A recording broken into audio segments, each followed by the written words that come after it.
xibaar yi ci RIP FM. mbokk yi nuyu war leen delloo rafetlu ànd beeg la 88.7 bisimila ci xibaar yi. Mame Dado Dieng. RIP FM. la ci gën a fës bokk na ci lu soxal lëngoo bi dox ci diggante ONG Symbiose ak ñii di Eclosio amaloon nañu nag ab session de formation loolee nag dajale woon acteurs yu daal di bari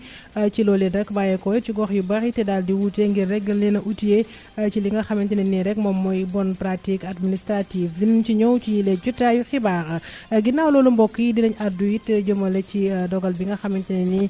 ministre bu yore wàllu njàng meeg njàngale bi daal dina ko jël jëm la rek ci andi ak coppite maanaam tableau noir yi nga xamante ne ñoo fi amoon ñu daal di ko wuutale yeneen tableau yoo xamante ne ni tableau yu weex lay daal di doon ci loolee nag fële ca lycée bu Maba Diakhou Ba ñoom nag jot nañu rek ci lu toll ci fanweer ak ñetti tableau blanc ci loolu nag ci ak gunge yoo xamante ne ni jëm na it ci li nga xamante ne ni moom mooy ay marqueur jëmit ci ay effaceur dinañ ci ñëw ci yaatal ci les jotaayu xibaar tàggat yaram Babacar Ndaw la ci àndal mbokk yi li moo gën a fës ngeen taaxeer lu ñu daal di koy faram-fàccee. xibaar yi ak Mame Dado Dieng. asalaamaaleykum leen koy dooree Pape Da Fall moo fi towoo ci xarale gi ci kàddu gi ma fekkoon ceek Ñaxana Tungara Ndiaye madame Ndiaye maa ngi lay nuyu. maa ngi lay fay soxna Dado. xibaar yi dañuy ñëw ak yaatal gi ci lu ñëw rek session de formation bi nga xamante ne ONG Symbiose amaloon na ko ci lëngoom ak lii di Eclosio. noonu lay demee Mame Dado kuréel gu ëmb wàllu mbay mi daal nañ amal seen formation ci diirub ñaar fukki fan jàpp ñaar fukki fan ak benn ci weeru octobre fële ca Wack Ngouna ngir mën a ñoŋal capacité yu jëmee ci wàllum gestion administrative ak organisationnelle boobule volet nag doon lu am solo lool ngir gën a dëgëral lii di bonne gouvernance bi ci biir seen biir structure boobule section de formation nag ñi di waa ONG Symbiose ak waa Eclosio ñoom ñoo ko daal di amal ci boobule njeexantal lu tàggat nag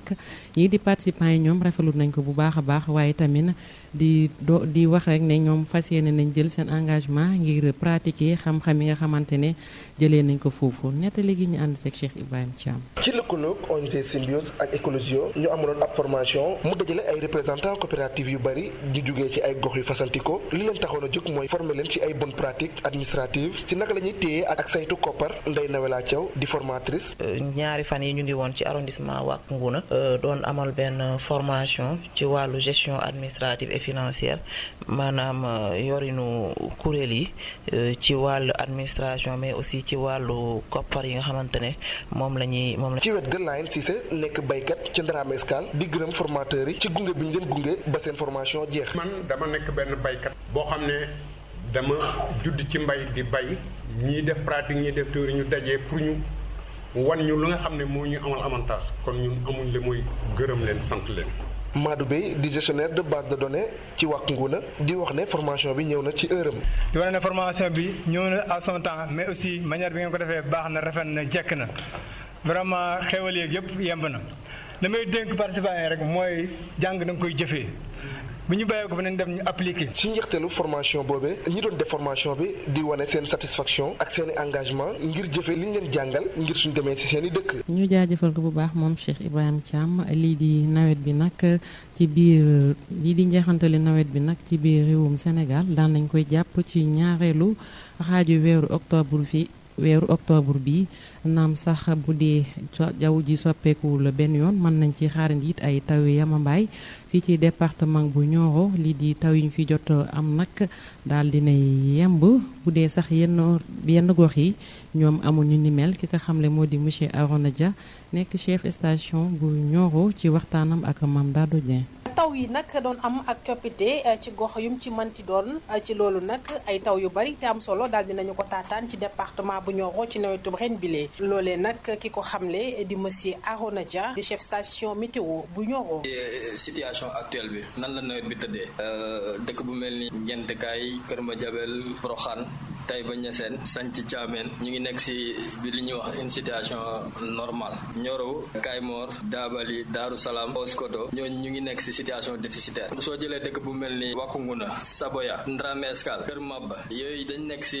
ak Kër Madiabel ñooñu ñu ngi si benn situation bi ñuy wax excédentaire parce que ñooñu dépassé nañ normal bi. moom moomee muy dellu si rek app bi nga xamante ne nii taw yooyee ci la ñuy daal di dakk ci zone bi. prévision yi liñ tënk pour njeexitu nawet bi ren sooy xool si Sénégal yëpp liñ yaakaar ne mooy dinañ am fin de saison boo xamante ne day tardé à normal day yéex a jeex mbala mu jeex sa waxtu ba mu waree jeex soo ñëwee au centre dëkk yu mel ni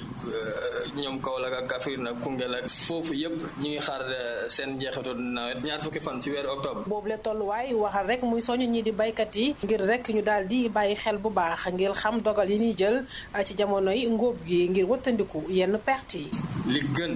mooy nga bàyyi ba après le 20 nga commencé def sa activité li ñuy wax deqeeg yooyu noonu. xibaar yi ci RIP FM. ponk bi ñu nekk ci bopp xibaar yi jëwriñ ju yor wàllu njàng meeg njàngale mi daal di ne jël dogal remplacer lii di tableau yu noir yi maanaam tableau yu ñuul yi ak ay tableau yu weex ngir gën a ñoŋal enseignement bi fii ci biir lycée yi ci réewum Sénégal. ci loolee nag lycée Maba Diakhou Ba bu Nioro daal dina jot fanweer ak ñett tableau yu weex daal ci ànd ak ay marqueur ak ay effaceur ci loolee nag outil pédagogie am solo yooyu nag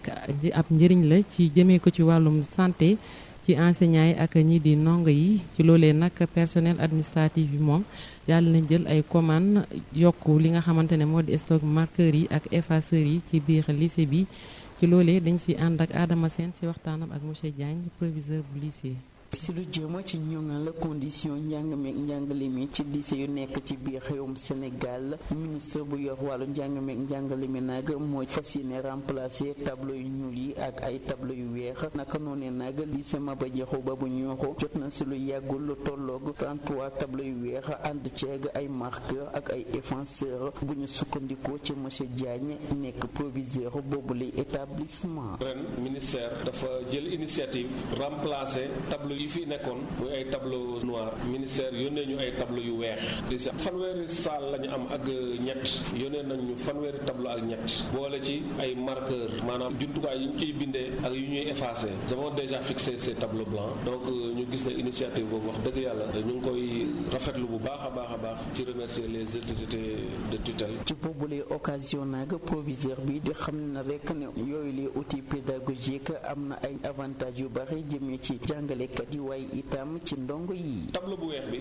bindukaay bi muy marqueur bi moom mooy gën a baax ci wér-gu-yaramu professeur bi parce que craie bi dafa bëri poussière te poussière boobu am na enseignants yu bëri yoo xam ne ils ont été victimes de la craie blanche jëlee ci ay feebar donc jumtukaay yu bees yi ñuy utiliser dina baax ci seen wér-gu-yaram mais aussi dina leen gën a dimbale ci liggéey gën leen a sawarloo ci wàllu élèves yi tamit da leen di gën a dimbale ndax ñi nga xam ne dañoo am problème mu vision ñu xool di gis ci tableau bu weex bi ci la ñu gën a ëppee gis-gis ne fekkee ne tableau bu ñuul la. ci kaw loolu nag personnel administratif bi nag di xam ne rek ne li mu marqueur yi ñu leen jox ak effaceur yi dafa néew lool ñoom nag jot nañoo def yeneen commande ngir rek renforcer lii di stock bi. marqueur yi ak éponge nag yónnee wuñu lu doy te marqueur yi tamit dañoo gis ne dafa xaw a woo waaye ñu ngi jéem ci suñu pexe ba am yeneen marqueur ak effaceur yi donc def nañ commande déjà pour renforcer le stock. ginnaaw yooyu lay avancé lycée Maba Diakhou Ba mu ngi jànkonteel ba tey ay jafe-jafe yu mag yu ci mel ni effectif pléthorique yi waaye itam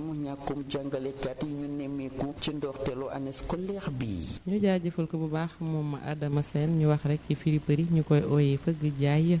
fii ci réewum Sénégal loolee nag doon lu am solo lool ci biir économie réew mi lu yéere nag ñu koy jëlee ci réewum taax yi loolee nag waa Sénégalais yi bëgg ko lool ci seen biir xol yi naam sax bu dee prix yi daal di nañ ute ci biir luuma bu Nioro reportage Mame Yacine Diagne. jamonoy ubbiteeg école bi la nag dépense yi daal di tax lool ci parents d'élèves yi war a jënd ay fourniture jëndal ay yére yu bees seenub doom ba tax na ñu ci bari daal di wutali yére fëgg jaay yi lee. famille yi yoretuñu tey fëgg njaay lañ mën a sañse prêt à porter bi jënd ko neexu maanaam yére bal bi moo ko gën quoi maanaam dina yàgg si yow moo gën a original moo ëpp qualité quoi. boobu du leen lu dul maanaam yomb gi mu yomb ak taar gi mu taar moo waral tey importé bi pour nga jënd ko de daal di jafe fëgg njaay bi tey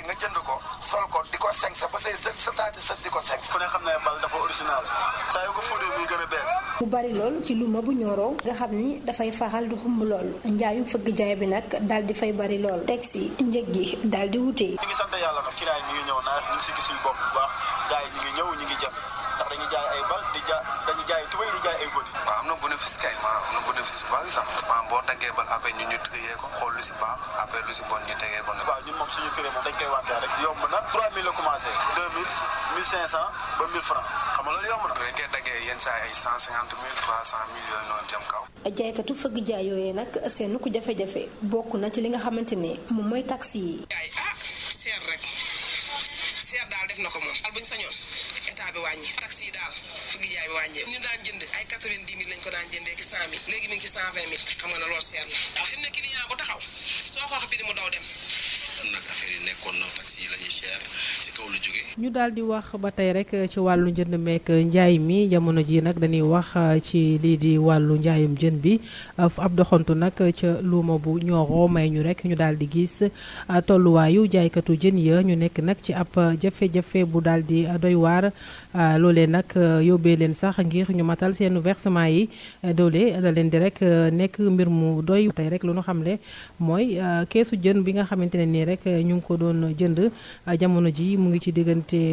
ñeent junne yu manqué ñaar téeméer jàpp juróom junne ak juróom benn téeméer jëm sax ba si juróom benn junne ci nag ay xeetu jën yu daal di bari te wuute 100 000 ba mu nga ca diggante téeméer jàpp ñeenti téeméer ci sunuy koppar loolee nag ñi ko xamle di ay jaaykatu jën yu bari ñi nga xamante ne madame Ndiaye Ñaxana Tunkara moo daal di dajeek ñoom. ñu jàppee ko ab métier bu yomb lool lii di njaayam jën mi nag moom ci jamono yii mi ngi gën di métti bu ñu sukkandikoo ci Penda Cissé nekk jaaykati jën ca marché bu Nioro si jamonoy seddaay la njaayam jën mi gën a yomb yi que ni si jamonoy tàngoor bile nga xam ne denc bi du yomb lool. jamono yi ñu toll jën yi cher na trop par rapport ak période sedd jën dinay rafet dinay yomb mais instant yi ñu toll jaaykati jën yi sonn nañ jëndkat yi sonn nañ. bu ñu sukkandikoo si jaaykati jën yi bëri njëgu yenn jën yi dafa yokk lool. parfois ñu ngi jaayee keesu jën bi tey ñu ngi jaayee kobo bi 28000 yaboy bi sew bi rax benn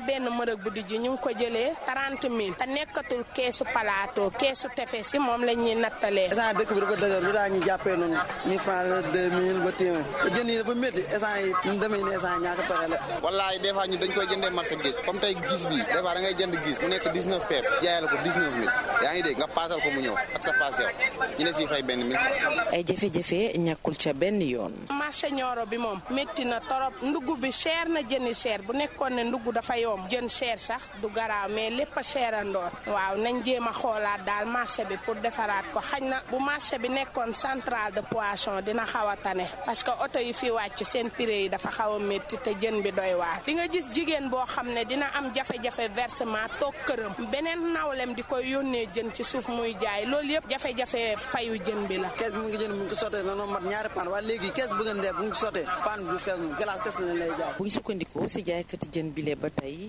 ñaari prix nag moo am ci marché bi ñii di ndaw yi jaay jee ci àll ba ñoom nag seen prix bopp la ñu yore te loolee nag mën na indi réeroo seen diggante client yi. deux prix moo am marché góor ñi dem ci àll bi liñ leen di jaayee ak ñun jigéen ñi ne ci marché bi dafa am différence kaas nañ ko ba sonn mais sottiwul.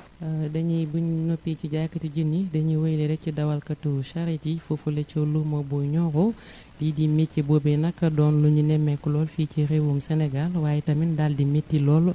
ñoom dawalkati charrette yi féetewoo foofu ci luuma bu Nioro ñoom nag ñu ngi wéy di dund ay jafe-jafe yi tar rawatina ñi nga xamante ne ñoo jugee ci yenn gox yi féetewoo fii ci biir département bi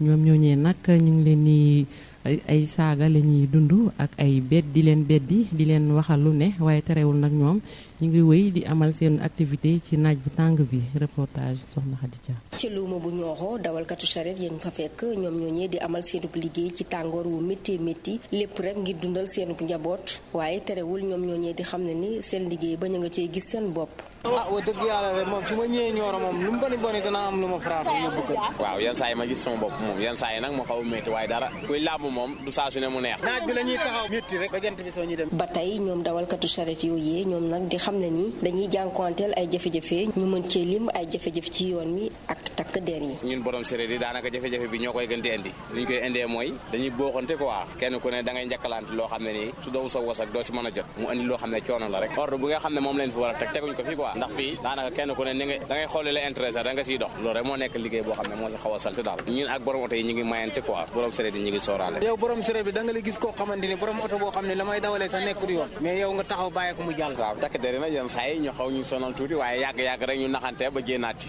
rax si dolli itam bi ñu amoon garage moom garage séréer yoo xam ne bu ñëwee da ngay taxaw foo bind boo yebee keneen yëpp moom buñ ko amoon moom baax na waaye séréer yi benn amul ci garage ñoom dawalkatu charrette yi di amal seen liggéey ci ngëm-ngëm ak ci njàmbarte lépp rek ngir faj seen soxla ñu koy amal ci tàngaay wu tar lool ba tax na sax ñuy woo bépp client su ko defee ñu gën di dawal compréhension ngir mën leen a yombalal liggéey bi. xibaaru tàggat yaram ci RIP FM. yegg si ministre tàggat yaram ñi si ànd ak Babacar Ndaw 12 ans ñu ngi lay nuyu. maa ngi lay fay di nuyu auditeur RIP FM yëpp di jëm si wàllum tàggat yaram nag dinañ ko daal di dooree rek ak football ballon d'or africain 2025 Iliman Ndiaye ak Pape Matar Sarr bokk nañ ci nominé yi moom confédération africaine bu football daal dina dévoiler liste fukki joueurs yu dem en liste pour ballon d'or africain 2025 Sénégal nag am na si honneur am si ñaari joueurs ku si mel ni Pape Matar Sarr ak Iliman Ndiaye Maroc moom it également am na si kii di Hakimi ak Lamouchi la ñu dessiné ba léegi CAF Award 2025 Edouard Mendy ak Marco Diouf ñoom nag nominé nañ leen si titre meilleur gardien de but moom Sénégal nag ba war na compter si ñaari représentant si course bu nga xamante ñu ngi koy amal pour titre meilleur gardien africain bu année bi moom confédération africaine bu football daal dina dévoiler si àllarba ji nag liste nominé masculin pour CAF Award 2024 2025 nga xamante ni figure bokk na si Edouard Mendy ak kii di Marco Diouf ñuy wax si résultat Ligue des champions yi nga xamante ni amal nañ ko démb bokk na si FC Barcelone mi jàpp Olympiakos dóor ko juróom-benn bal si benn ki nga xamante moom Paris Saint-Germain moom it fekk ji Leverkusen dóor ko juróom-ñaari bal si ñaar Manchester City moom it dóor na Villarreal ñaari bal si dara Copenhague ak Dortmund moo ko dóor ñeenti bal si ñaar kii di Atlético Madrid fekk ji Arsenal dóor ko ñeenti bal si dara Newcastle dalal Benfica dóor ko ñetti bal si dara moom PSV Eindhoven moom it dalal Napoli dóor ko juróom-benn bal si ñaar waaye Ligue des champions yi day continuer tey ji ak yeneen rencontre kii di Karabakh dina laale ak Athletic Club bu 16h45 jotee bu 19h Juventus dina fekk ji Real Madrid Bayern de Munich di dalal Club Brugge Francfort moom ak Liverpool lay doon kii di Chelsea dina dalal Ajax Slavia Praha moom dina fekk ji Atlanta Sporting Club Marseille yooyu yëpp 19h lay doon Monaco moom ak Tottenham ñoom ñooy daal di laale ñu yem ak nag fa ñuy jeexale seen xibaaru tàggat yaram di leen jox daje rek beneen yoon.